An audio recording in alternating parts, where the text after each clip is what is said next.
Baiklah, Assalamualaikum warahmatullahi wabarakatuh. Perkenalkan, nama saya Muhammad Hendriano dengan NIM 22650095 dari kelas C.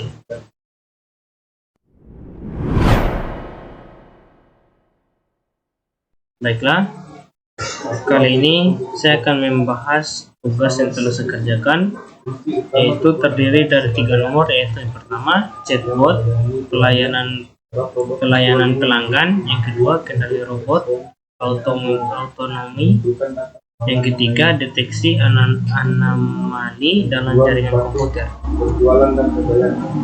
Baiklah, yang pertama, apa itu chatbot? Chatbot adalah robot virtual dengan kecerdasan buatan AI. Robot ini mampu meniru percakapan manusia dalam bentuk pesan teks atau suara melalui aplikasi pesan, website, atau aplikasi mobile. Dan fungsi dari chatbot ini yaitu yang pertama customer server, yang kedua membuat penjualan dan pembayaran, yang ketiga mengirim notifikasi penting, yang kelima meningkatkan kepercayaan. Bagaimana cara kerja chatbot ini? Cara kerja chatbot dapat disesuaikan dengan kebutuhan bisnis. Misalnya, Anda dapat mengatur bot untuk memberikan jawaban atau pertanyaan pelanggan melalui pesan, teks, ataupun suara. Tidak hanya itu, teknologi ini juga memiliki macam sistem operasional atau pola kerja untuk membalas pesan pelanggan, yaitu batch match atau menyesuaikan pola untuk desain text batch. Yang ketiga, kontekstual. Dan jenis-jenis chatbot ini terbagi menjadi 3, yaitu chatbot berbasis liquid, yang kedua chatbot atau magic learning, yang ketiga model voice command. Contoh penggunaan chatbot yang tepat yaitu mempersonalisasi chatbot, atau yang kedua atur waktu respon, yang ketiga lengkapi dengan opsi quick reply, gunakan bahasa yang sopan, yang terakhir sediakan opsi untuk mengakhiri percakapan. Sistem yang pembahasan kedua yaitu sistem kontrol robotik. Kontrol log terbuka, seperti kita dapat lihat pada gambarnya. Yang pertama referensi gerakan, habis itu controller, habis itu robot. Controller log terbuka atau umpan maju forward control dapat dinyatakan sebagai sistem kontrol yang outputnya tidak diperhitungkan ulang oleh controller. Baiklah, yang selanjutnya sistem kontrol load tertutup atau closed loop. Kita dapat lihat pada gambar di atas, jika hasil gerak aktual telah sama dengan referensi, maka input controller akan 0. Artinya controller tidak lagi memberikan sinyal akuansi kepada robot karena target akhir perintah gerak telah diperoleh. Itu kecerdasan buatan robotika. Kecerdasan buatan dalam robotika adalah suatu algoritma yang dipandang cerdas yang diprogram ke dalam kontroler robot. Interaksi manusia dan robot ini dinyatakan dalam 3 tingkat, yaitu manusia sebagai kontroler robot sepenuhnya, yang kedua manusia sebagai manajemen dan operasi robot, yang ketiga manusia dan robot berada dalam kesetaraan.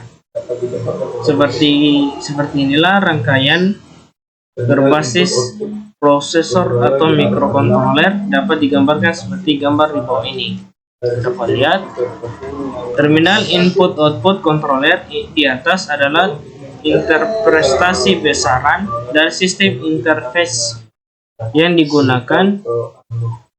Jika output menghendaki besaran analogi, maka kontroler perlu dilengkapi dengan DAC. Jika dikehendaki pengolahan data sensor analogi, maka kontroler harus dilengkapi dengan analogi to digital converters atau ADC. Kontroler berbasis prosesor dengan user interface. Yang pertama, seperti input on off, yang kedua input analogi, yang ketiga pengolahan khusus sistem push, yang keempat output on off, yang kelima output analogi. Baiklah, yang selanjutnya deteksi anomali dalam jaringan komputer. Pesan dari AI dalam diagnosis penyakit. AI bisa menganalisis data media secara mendalam yang berguna untuk membantu tenaga medis dalam mengenali penyakit serta memberikan rekomendasi pengobatan yang lebih tepat dan efisien. Dalam praktis, AI digunakan sebagai sistem medis untuk meningkatkan akurasi dan kecerdasan diagnosis serta memastikan pasien menerima perawatan yang terbaik. Hubungan AI dengan asuransi dan kesehatan. Penerapan AI dalam dunia kesehatan juga memiliki keterkaitan dengan asuransi. Perusahaan asuransi seperti Prudential berkomitmen untuk menyediakan pelayanan yang berkualitas bagi nasabah. Penerapan AI dalam proses diagnosis dan pengobatan membantu perusahaan asuransi untuk meningkatkan efisiensi klaim. Selain itu, AI juga berperan dalam merampingkan proses penilaian risiko sehingga memberi akses kesehatan yang sesuai dengan kondisi dan kebutuhan nasabah. Lalu selanjutnya, deteksi anomali dalam jaringan komputer. Deteksi anomali merupakan perilaku yang menyediakan deteksi ancaman secara cyber secara real time. Ini menyatukan perilaku pengguna yang tidak wajar yang melindungi perusahaan yang tidak melindungi perusahaan dari ancaman. Aktivitas deteksi yang tidak sesuai dengan perilaku pengguna standar. Tekniknya sangat penting dalam keamanan jaringan cyber. Mungkin membantu untuk memperlihatkan perilaku yang tidak baik. Dapat dideteksi dan mencegah pencurian data atau kekayaan intelektual atau IP. Perilaku pengguna.